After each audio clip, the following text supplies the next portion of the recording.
Fuite d'eau, clé oubliée. Des situations d'urgence dont profitent certains dépanneurs indélicats pour surfacturer leurs services. Ces 5 dernières années, les plaintes en la matière ont augmenté de 62%. Bonjour. Voilà, Karl. Pour mesurer l'ampleur du phénomène, nous avons demandé à Karl, expert en bâtiment, de créer une fausse panne sur une chaudière en parfait état de marche. Thérèse, notre complice, jouera une femme seule et inquiète. Là, le panneau d'affichage en bas, on voit bien donc qu'elle est en fonctionnement normal, on est en vert, tout est OK. Si on vient maintenant à déconnecter simplement ce COS, automatiquement, elle se met en sécurité, ça clignote et le voyant est allumé rouge. Donc là, il y a un dysfonctionnement. Karl crée une panne extrêmement simple. N'importe quel plombier doit être capable de la détecter en moins d'1 minute. Il n'y a ni pièce à facturer, ni main-d'œuvre de réparation, mais dans ce cas-là, uniquement un simple déplacement aller-retour, un déplacement qui va coûter entre 50 et 100 € en fonction de l'heure, du week-end, jour férié et de l'endroit où vous vous trouvez. Juste à réemboîter. Nous prenons rendez-vous avec plusieurs plombiers. En les attendant, nous dissimulons des caméras dans toute la maison. Comment vont-ils réagir à notre fausse panne? Auront-ils l'honnêteté de simplement rebrancher le fil? Bonsoir. Bonsoir. Bon, bah on va voir la chose. La marmite. Ouais. Le premier plombier repère immédiatement la panne et rebranche le fil. La chaudière redémarre. Il devrait donc s'arrêter là, mais il ne semble pas pressé de partir. Oh là, problème dans l'extracteur. Ah bon? Mais alors pourquoi est-ce qu'elle redémarre tout à coup? Non, c'est parce qu'il y a des montants en surchauffe, il manquait de l'eau. Ah d'accord. De toute façon, je vous dis sincèrement, il va tomber en rade, hein, l'extracteur, il va pas. Ah ouais. Selon lui, notre chaudière en parfait état menacerait de rendre l'âme. Il espère avec ce diagnostic nous vendre des travaux de réparation inutiles, mais très coûteux. Au total, 848 €, et il ne va pas s'arrêter là. Alors, je vais vous faire une mise en route. Je veux dire, une mise en route de chaudière. Et je vais vous faire un devis pour... La fille au téléphone m'avait dit oui que c'était pas payant hein, les devis. Hein. Non, et là, la mise en route ce soir, oui. Oui, elle m'a dit 45 €. Plus l'heure de main-d'œuvre, 45 € c'est le déplacement. Et avec Ah bah, 45 € le déplacement et une remise en route chaudière, voilà, 155. je vous jure que Ouais, c'est parce que... Oui, mais j'ai insisté. C'est pas moi qui insiste, c'est pas moi qui fais le temps. Et je vous assure qu'au téléphone, C'est marqué. j'ai insisté, je vous promets. Près de 200 € pour rebrancher un fil. La note est salée. Thérèse ne se laisse pas faire. En insistant un peu, elle obtient de ne payer que le déplacement. Bah écoutez, je vous remercie. Tenez-moi au courant et vous Ouais. me voyez. Bah oui, oui, oui. Au revoir. 10 minutes plus tard, le deuxième plombier arrive. C'est par là. Ouais, juste hop, c'est en bas, en sous-sol. Lui aussi repère tout de suite la panne, mais contrairement au premier plombier, il hésite à la réparer. Il souhaite d'abord s'assurer qu'aucun autre professionnel n'est susceptible d'intervenir sur la chaudière. Il y a personne d'une société qui est venue faire l'entretien ou... Bah, moi non.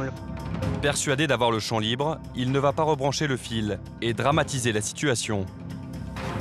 Qu'est-ce qui se passe d'après vous? Le ventilateur, il y a sûrement une mauvaise évacuation des gaz brûlés. Donc là, je suis obligé de la laisser éteinte encore. Par précaution, oui, ça Ah, serait il bien, vaut ça mieux. serait bien. Ouais, ok. Diagnostic, le ventilateur serait défectueux. Thérèse, notre complice, joue les naïves. Le plombier s'empresse alors de lui rédiger un devis. La liste de pièces à changer s'allonge avec les minutes. Le ventilateur et la pompe. La pompe de la chaudière, hein. Voilà. Donc c'est les pièces fournies posées, hein. D'accord. TTC.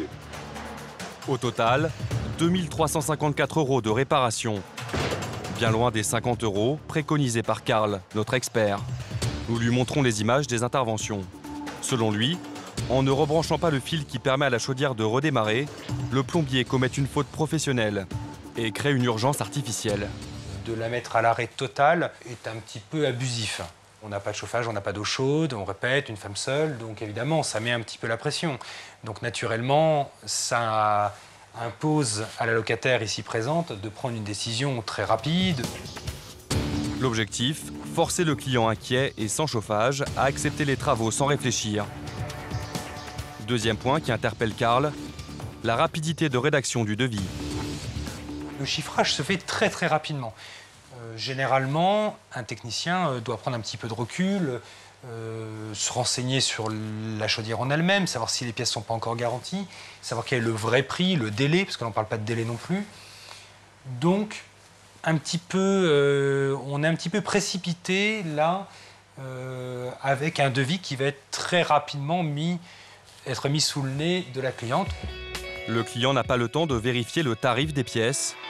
Et pourtant, le ventilateur qui lui est facturé 1 300 € est en réalité vendu 176 € sur Internet.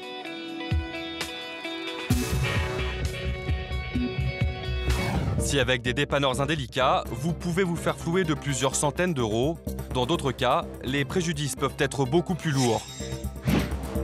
Vous allez découvrir les stratégies de certains professionnels qui profitent, voire provoquent des situations d'urgence pour vous arnaquer. Des commerçants sans état d'âme ont mis au point une technique redoutable. Lors de ventes éphémères, ils proposent à leurs clients des articles à des prix très élevés, sans leur laisser le temps de réfléchir. 6 189 €. Et c'est pas cher. En 10 minutes, les prix augmentent. Colette et Jean-Claude en savent quelque chose. Ils ont acheté un matelas très bas de gamme, près de 2 000 €. Comment ça se fait que vous livrez si vite, machin? On n'a pas de délai de réflexion? C'est parce que j'étais à côté. À 25 ans, Fanny cherchait du travail en urgence. Une société de vente à domicile lui aurait alors fait des promesses très alléchantes.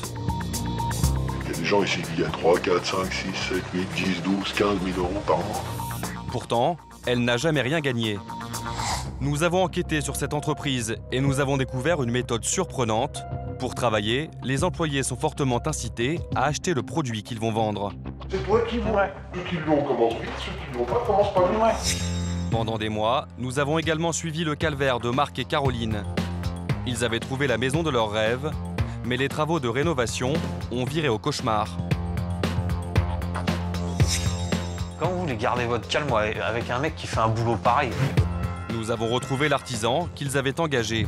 En fait, je suis journaliste et j'ai rencontré Marc et Caroline. Ça, c'est que vous êtes en train de chercher alors. Comment ces professionnels malhonnêtes parviennent-ils à embobiner leurs clients? Comment déjouer leurs pièges? Enquête sur des démarcheurs, prêts à tout pour vous arnaquer. Notre pays a atteint cet été un taux de chômage record. Plus de 3 millions de Français sont à la recherche d'un emploi.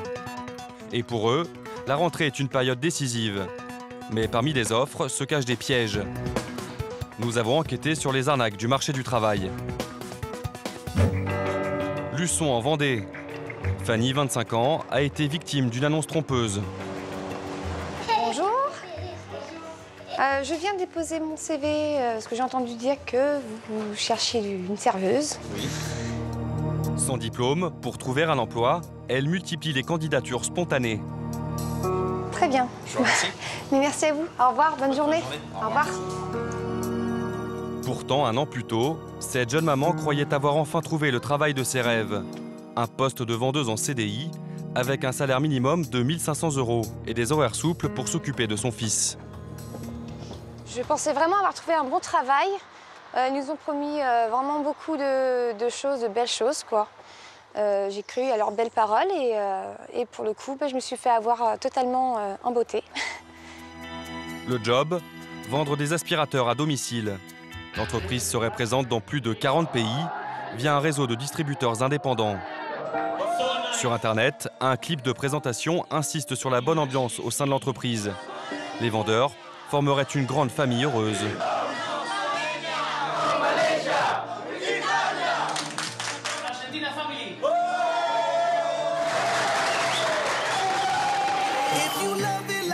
En France, une seule société distribue ces aspirateurs. Créée il y a 5 ans, elle est en pleine expansion.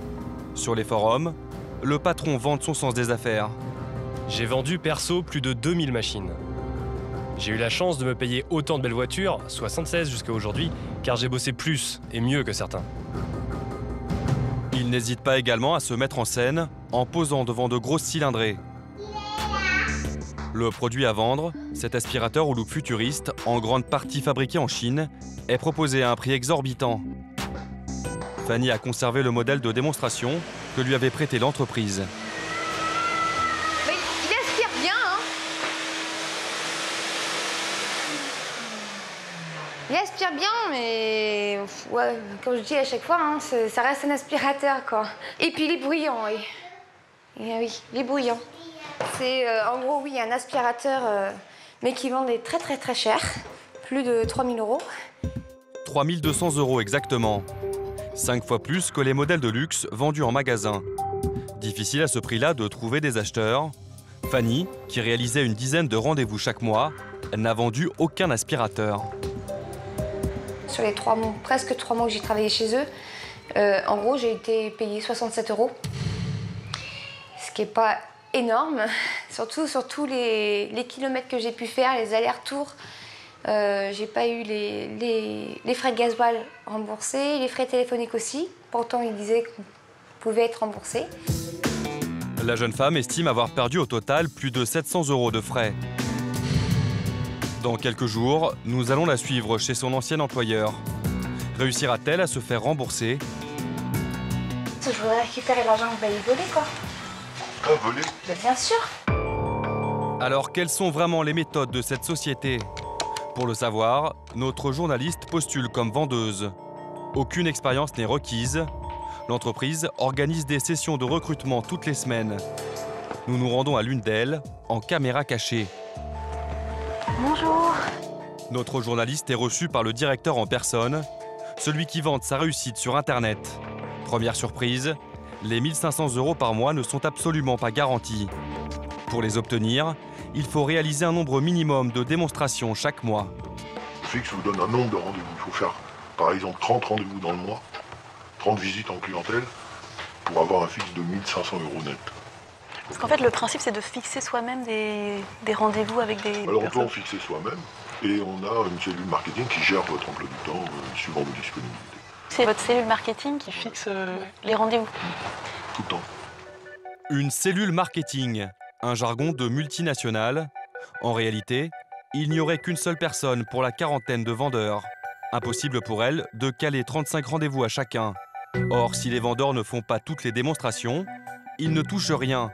Autre option, choisir d'être payé à la commission, 300 € par aspirateur vendu, un système qui apparemment pourrait rapporter gros. Il y a des gens ici qui gagnent 3, 4, 5, 6, 7, 8, 10, 12, 15 000 € par mois, mais en faisant quelques heures. Quelques heures? Pas vraiment. Nous nous sommes amusés à faire le calcul. Pour gagner 15 000 €, il faut vendre 50 aspirateurs, soit 100 heures de démonstration par mois. Mais surtout, signer à tous les coups. Comment les vendeurs trouvent-ils tous ces clients prêts à acheter 3200 € un aspirateur? Une heure après l'entretien, nous allons avoir un début de réponse. Le directeur nous envoie un SMS avec un challenge. Envoie au moins 2 noms avant ce lundi soir de recrues potentielles. Nous les contacterons de ta part. Nous envoyons les noms de 2 complices.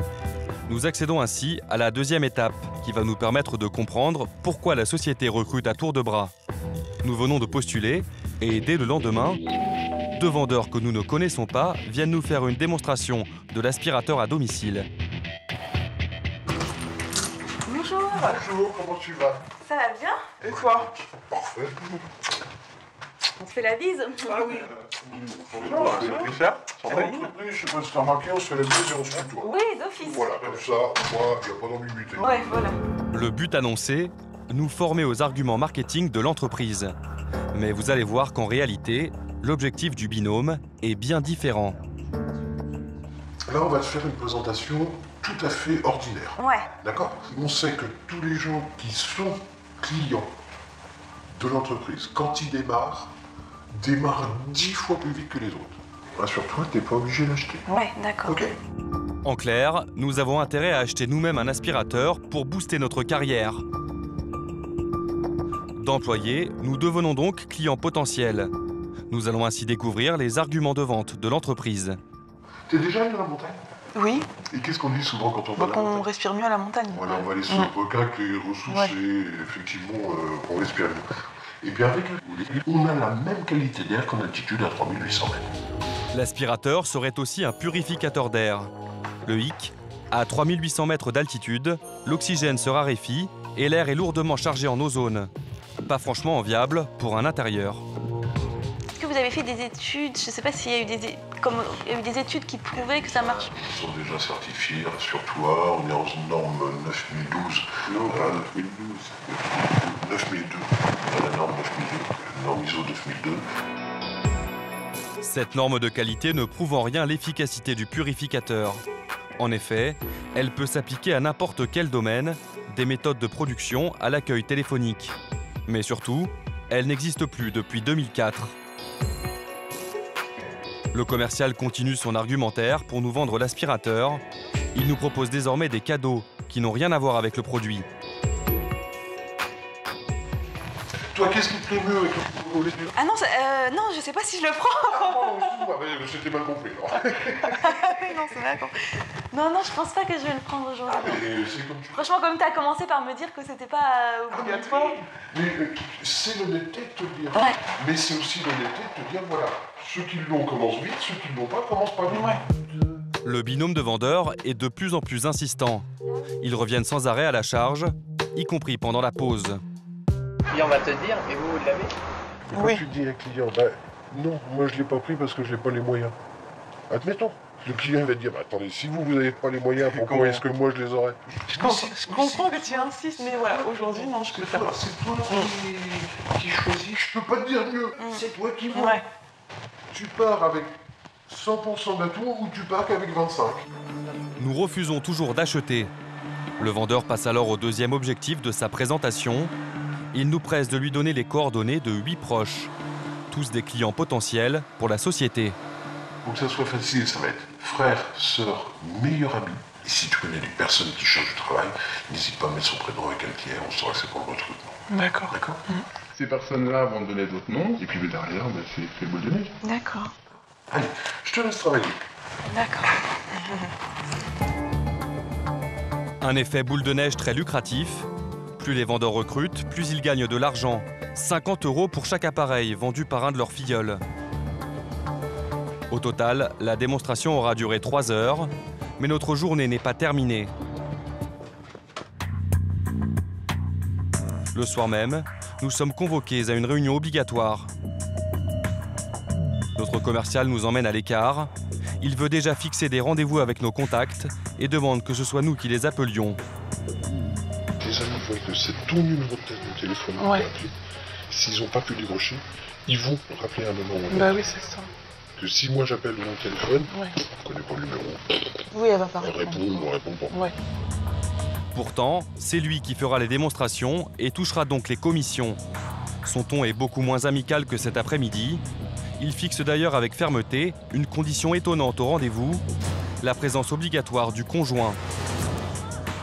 C'est impératif, s'il y a plusieurs personnes, tu fais pas le rendez-vous. Ah oui, et si les gens ils me demandent pourquoi est-ce que c'est si important? C'est comme ça. Ah oui. D'accord. Imagine, on fait la présentation à ta maman. Ouais. Ah oui, mais c'est 3 000 €, donc il faut que j'en parle à mon mari.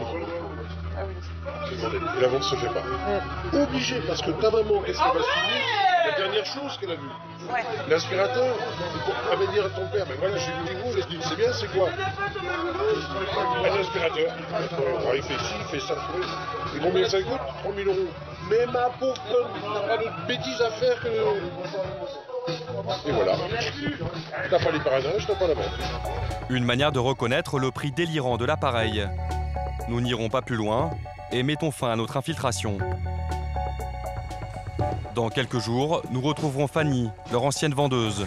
Pour récupérer son argent, elle est prête à tout. Mais son ancien employeur est bien décidé à ne pas se laisser faire. Espèce de sale, au lieu d'avoir qu'un peu d'emmerde, tu vas en avoir plus que tu imagines. Dans le domaine de la vente, il existe d'autres arnaques aussi bien rodées. L'une d'entre elles se répand partout en France depuis plusieurs années, la vente à la postiche. Des ventes éphémères où tout est fait pour ne pas laisser au client le temps de réfléchir. Le principe est toujours le même. Les particuliers reçoivent une invitation de ce type pour un repas gratuit dans un hôtel ou un restaurant des environs. Un repas exceptionnel au cours duquel des commerciaux tenteraient de leur vendre des produits bas de gamme à des prix exorbitants. Ce matin, Robert et Simone se rendent à l'une de ces réunions. Comme d'habitude, aucune information n'est donnée sur les produits qui vont y être présentés. On va aller à la réunion, là. On va voir qu'est-ce que ça va être comme produit cette fois-ci. J'espère que la nourriture sera très bonne, surtout. Impossible pour nous de les suivre, comme la plupart de ces ventre-pas, l'événement est uniquement sur invitation. Robert et Simone seront donc nos complices. Nous les équipons de caméras cachées. Sur place, une trentaine de personnes. Avant de passer à table, un commercial les invite à une petite présentation. Une formalité qui va durer 3 heures. Messieurs, dames, bonjour. Bonjour. Tout le monde est bien installé? Ce matin, qu'est-ce que je vais faire? Je vais vous présenter tous les produits qui sont derrière moi. Le commercial se livre à un one-man show pour vendre ses produits, des matelas. Mais à l'entendre, pas n'importe lesquels. Pour impressionner son public, il les affuble de caractéristiques techniques incompréhensibles. Écoutez bien, c'est de la polyuréthane expansive alvéolaire à cellules ouvertes. Ça se thermoforme. Ça veut dire que la température de votre corps, elle va thermoformer le matelas. Vous dormez sur le côté, sur le dos, sur le ventre, vous pouvez dormir dans le sens que vous voulez, ça se thermoforme à votre poids. C'est antibactérien, c'est anti-acarien, c'est anti-transpiration, c'est anti-douleur, c'est anti-tout. Un matériau venu d'ailleurs en somme. Emporté par sa prestation, le vendeur va définitivement quitter la terre ferme. Ce matelas, c'est une matière qui a été inventée par la NASA il y a une quarantaine d'années. Ils mettaient ça absorbait les chocs en fait au décollage. Et c'est le même principe. Sauf que nous on a récupéré le brevet, ça coûte très cher. On a récupéré le brevet parce que, messieurs dames, c'est ce qu'on peut faire de mieux. Il n'y a pas mieux. En effet, il existe bien un matériau créé par la NASA, utilisé en literie. Mais le brevet est détenu par une autre marque. Pour convaincre l'assistance, le bonimenteur va désormais appuyer là où ça fait mal, la santé. Il va s'improviser médecin pour dénigrer les produits de ses concurrents. Alors c'est comme si en fait, une petite cuillère, on vous tapote sur le corps toutes les nuits avec une petite cuillère en métal. Alors ça se voit pas à l'œil nu, mais ça fait des micro, ce qu'on appelle des micro-fissures dans tout le corps, dans la peau, dans les muscles, dans les nerfs, dans les os, les cartilages, dans les cellules en fait. Et alors du coup, à un moment donné, un jour on va se lever, puis on va accuser le coup. Et quand on en est arrivé là, il y a 2 solutions. Il n'y en a pas 50 000, il y en a 2. La première, une opération. Et après, vous avez la deuxième solution, c'est le matelas. On n'a qu'une vie, on n'a qu'une santé, il faut pas se mentir, il faut arrêter de se mentir. Un matelas qui libérerait de tous les maux, un miracle qui a forcément un prix. 6 189 €. Et c'est pas cher. Plus de 6 000 € l'ensemble, matelas, couvertures et oreillers, une somme astronomique qui va très rapidement fondre comme neige au soleil. Le lot complet, vous l'emportez pour 2800. Plus ça vient, plus ça diminue. 27 €. En moins de 10 minutes, le prix va passer de 6 189 à 2 827 €. Plus de 2 fois moins cher. Gonfler les prix pour faire des remises, une technique bien connue pour donner aux clients l'impression de faire une bonne affaire. Mais pour profiter de l'offre, il doit se décider très vite. En 10 minutes, les prix augmentent. En assistant à plusieurs réunions de l'entreprise, nous avons découvert que ces réductions exceptionnelles étaient systématiquement les mêmes. Alors, qu'est-ce qu'on fait comme promotion dessus? Oui, votre ensemble, 2827 €. Pour convaincre les clients hésitants, le vendeur va ensuite leur proposer des crédits particulièrement attractifs. Attendez, ça bloque, bougez pas. 48 fois sans frais, sans intérêt. On peut aussi, tous ensemble, enfin, arrêter de parler de médecine de riches, médecine de pauvres. Le vendeur serait un fervent défenseur de la justice sociale. Ses talents vont payer. À la fin de la réunion, 5 personnes passent commande. Les commerciaux vont tout faire pour les livrer au plus vite. Et la livraison, c'est pour quand? Tout à l'heure. Aujourd'hui? Oui. On va être livré de suite et de suite là. Postée devant le restaurant, la camionnette de livraison est en effet prête à partir. Oui, mais moi, je ne peux pas me livrer aujourd'hui. Moi, je suis pas chez moi là. Si vous êtes ici, on vous livre. Je m'en vais travailler là, je suis pas chez moi là. C'est ça le problème. Là, de suite, là. On peut pas le laisser chez copine. Et voilà pourquoi le vendeur est si pressé. Dans toute vente découlant d'un démarchage à domicile, la loi stipule que l'acheteur bénéficie de 7 jours pour se rétracter. Or, une fois la livraison effectuée, ce délai de rétractation prend fin. Le client, acculé par l'urgence de la livraison, n'a pas le temps de réfléchir et est alors pris au piège.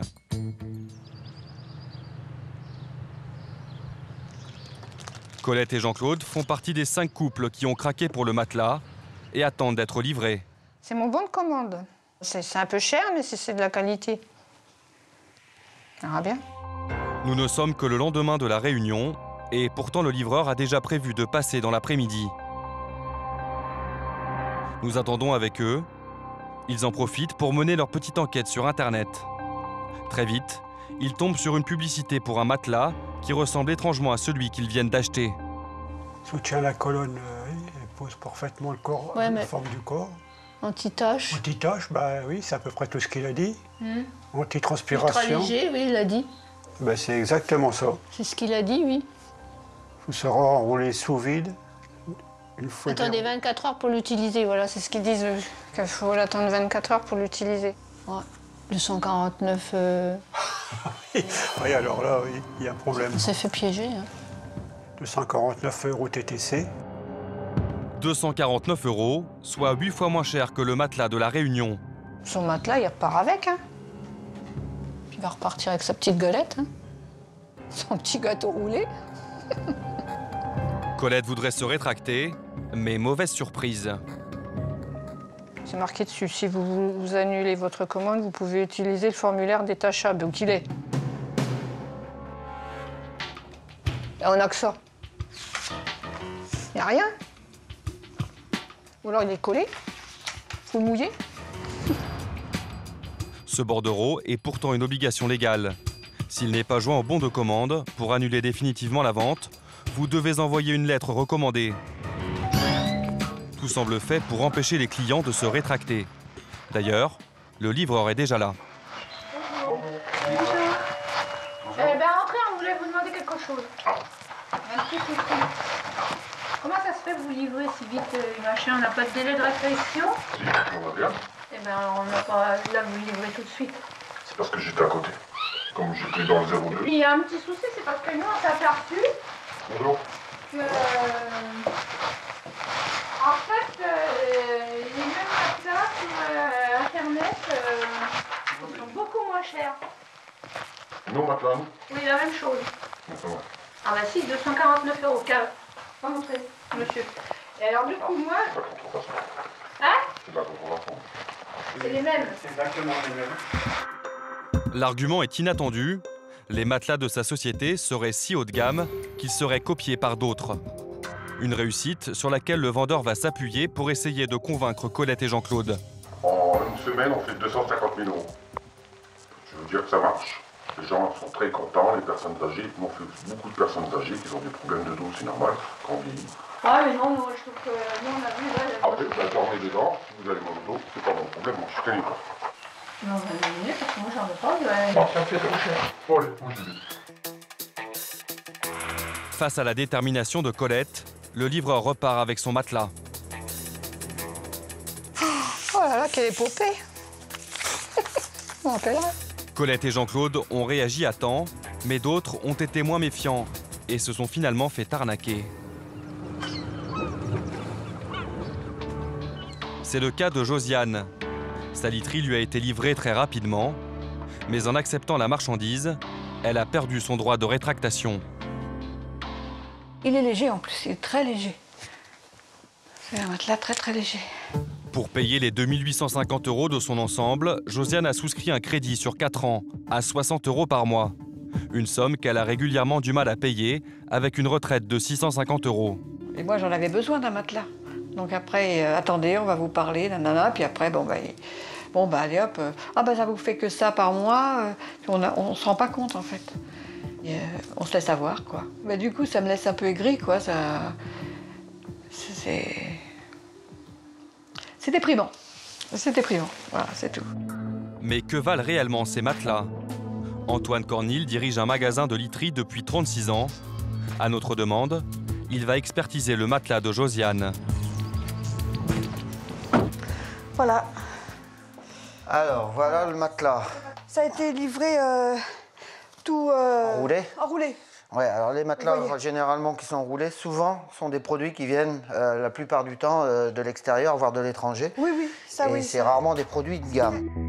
En effet, en France, aucune marque haut de gamme ne propose de matelas enroulés. Un premier indice pour le consommateur. Sur la qualité de la mousse, l'expert ne va pas être plus tendre. Pourtant, il s'agit du même matelas que celui que nous avions filmé lors de la démonstration et qui était censé s'adapter à la forme du corps.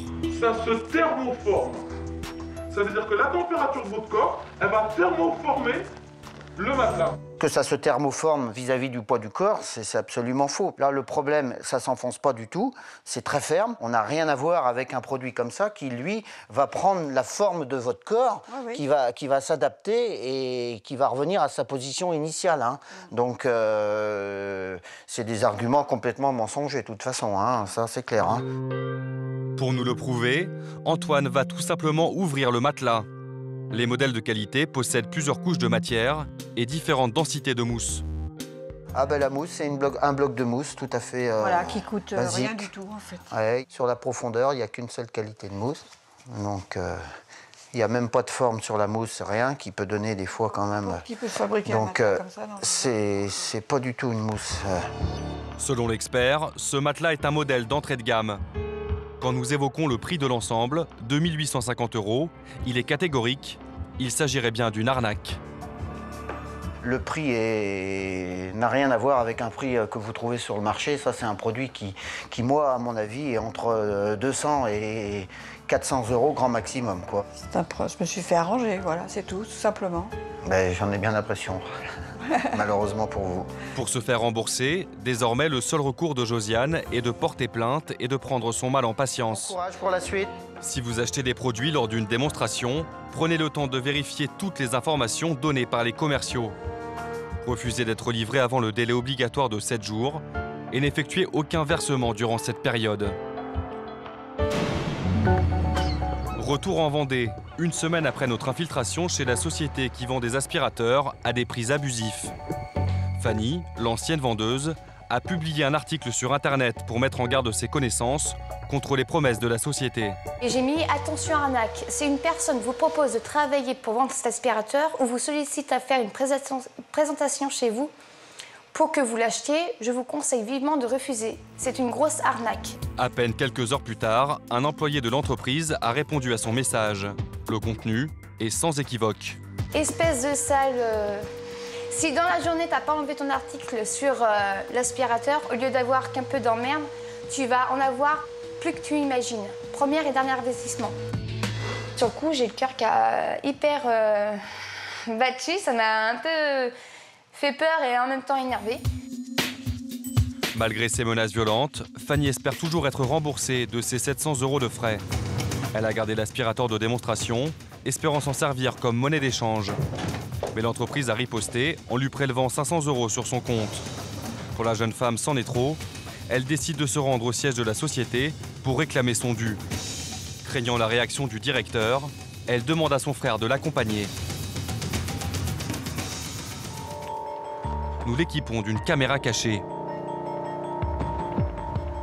Bonjour.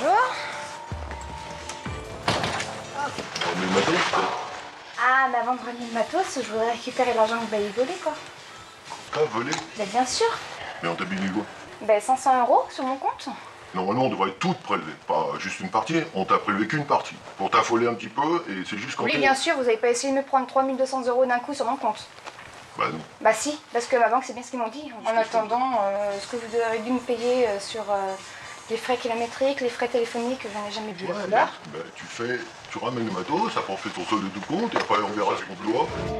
Le directeur semble reconnaître ne pas avoir payé les frais de Fanny. L'échange va se muscler. C'est quoi le contrat que j'ai signé, rappelle-moi? Un contrat en CDD, CDI? Tu verras quand... Non, justement. C'est un VDI. Mais si tu penses que c'est un CDI, tu aurais dû faire... C'est un VDI que j'ai signé. Vous avez promis... Non, un VDI, ce n'est pas un CDI. C'est pas écrit sur le contrat que c'est marqué que c'est un CDI. Tu as dû te renseigner déjà depuis le temps. Bien sûr que je suis renseignée. Eh ben alors voilà, eh ben fais ce que tu as à faire et tu verras combien ça va te coûter. Voilà, fais ce que tu as à faire. Sinon, quand tu iras à prélever ta carte bleue, tu auras des emmerdes avec ta banque et puis voilà. Encore des menaces. Des méthodes surprenantes pour un employeur qui n'a rien à se reprocher. Vas-y, je me casse. Ah ouais, faut mieux.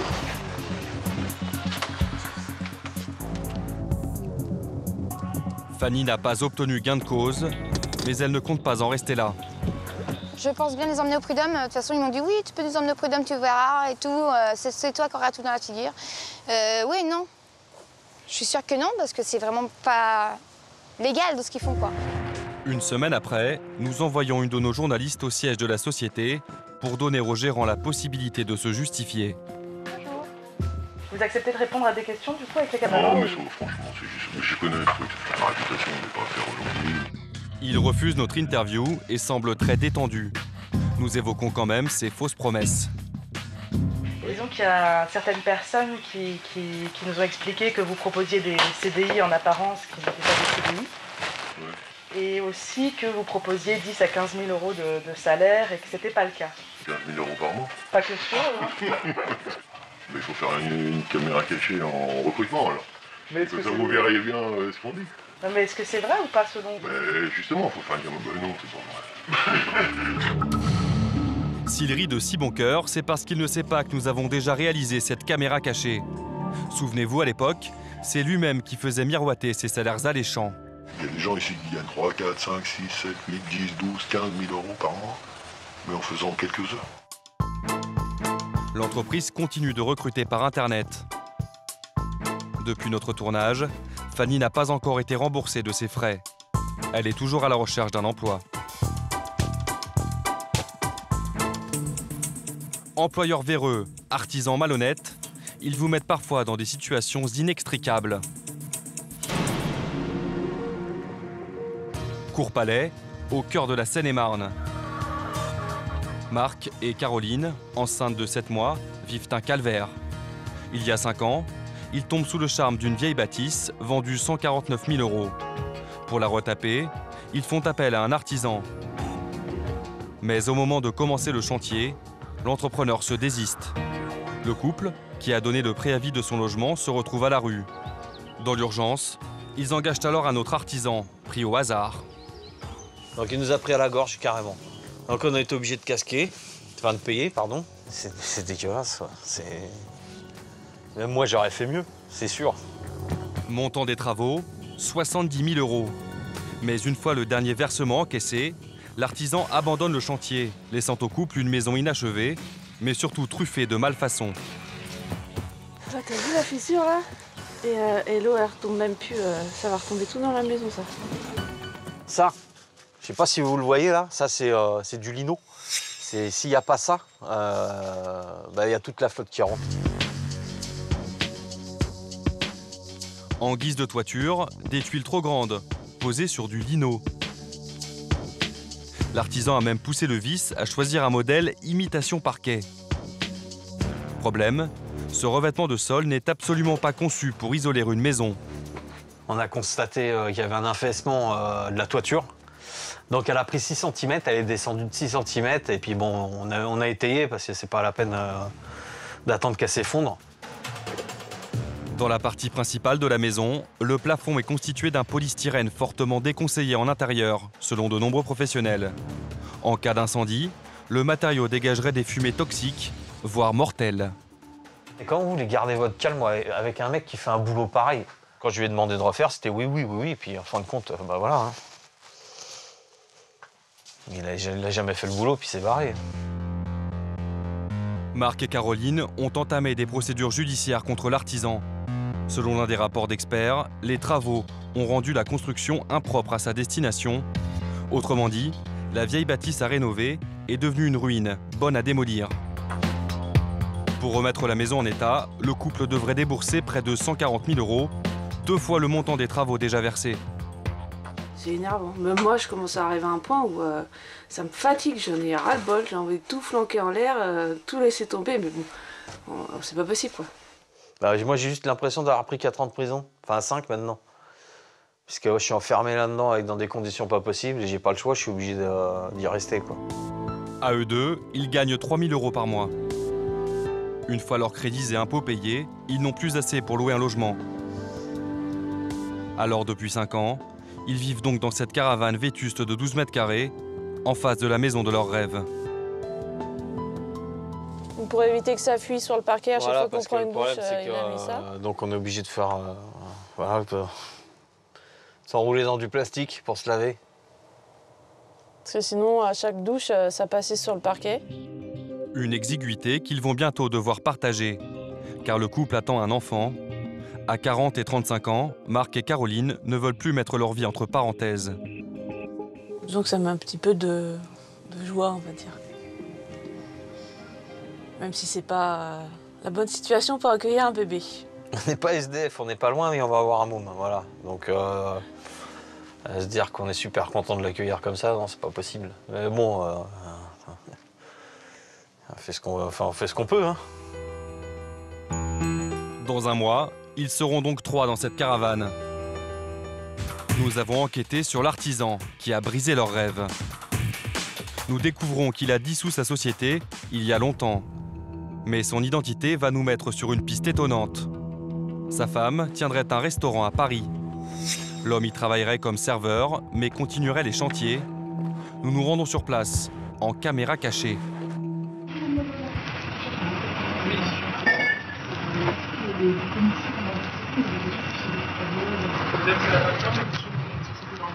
Moi, il m'a chanté juste sur la derrière, mais je vais vous donner une carte à vie. Ce sera plus simple. Il est juste là derrière, mais bon. Ah oui, c'est en chantier derrière.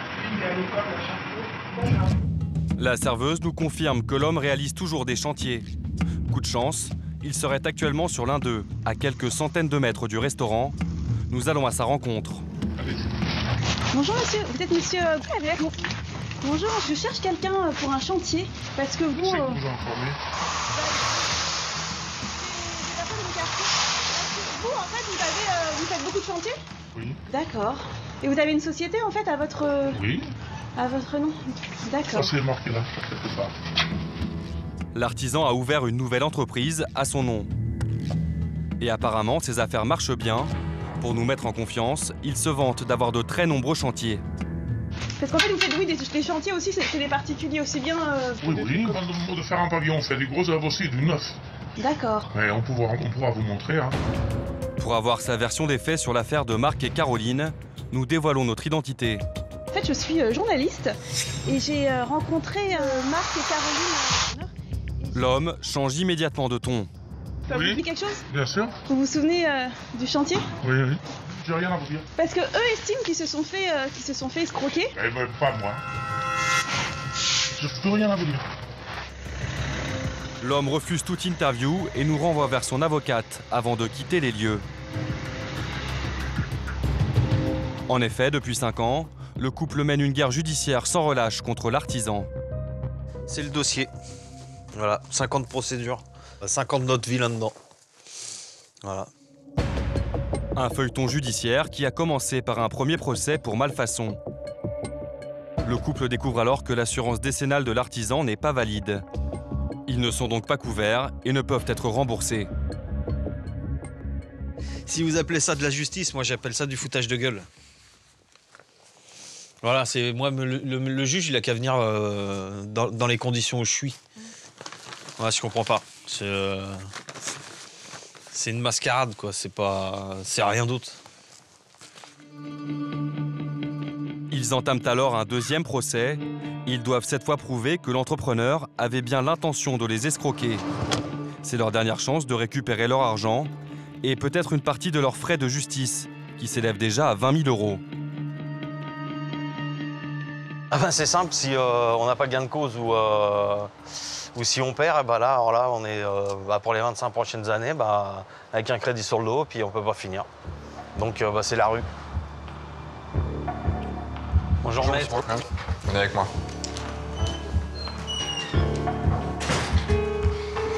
Alors, pour faire pencher la balance en leur faveur, Marc et son avocat pointent un élément étrange. L'artisan a souscrit son assurance décennale 1 semaine après avoir dissous sa société. qu'est-ce que ça veut dire? J'assure une société qui est morte.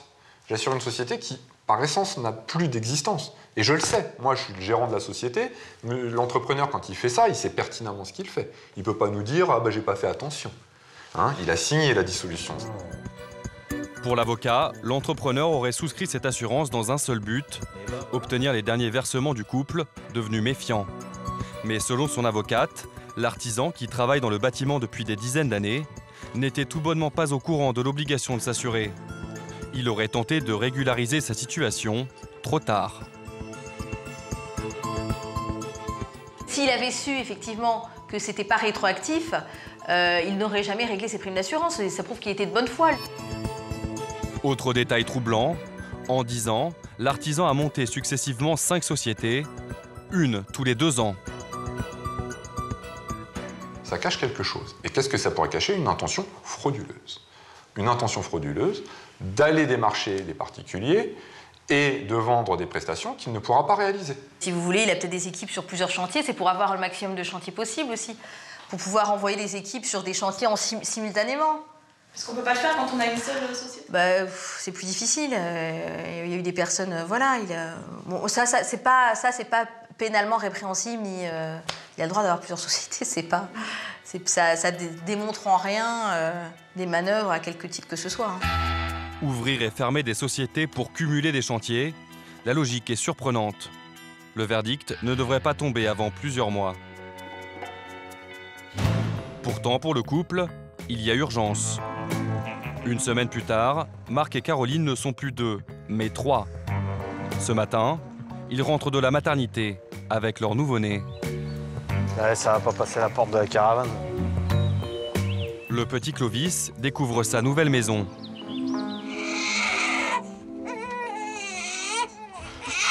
Bonjour, t'es à la maison? 5, 10 heures, 11 heures, 12 heures. Ouais, ça fait 3 heures, c'est pas tout.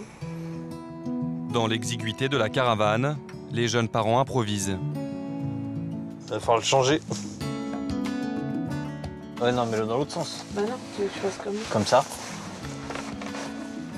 De travers. Bah ouais, il va falloir que t'apprennes. Je sens que ça va bien être la galère quand même. Ça fait un peu léger en place. Hein. En guise de chambre d'enfant, un tiroir en bois bricolé par Marc. Toilette, repas, le moindre geste du quotidien devient une mission. C'est pas pratique du tout, non. Voilà quoi, je suis obligé de mettre les affaires là et bah, le reste dans la caravane. Voilà. Faute de place, Marc est obligé de stocker les affaires de son fils dans la maison, en espérant qu'elles ne pourrissent pas trop vite, avec l'humidité constante.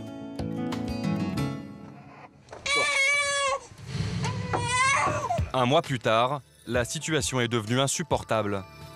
Confiné avec le nourrisson dans l'espace restreint de la caravane, le couple est à bout de nerfs.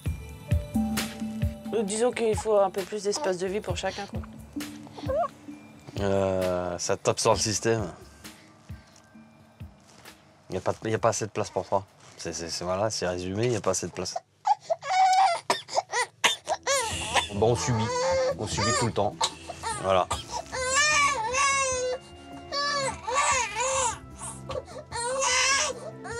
Et là, je vais me barrer parce que ça me gonfle. Donc je vais sortir, c'est bon.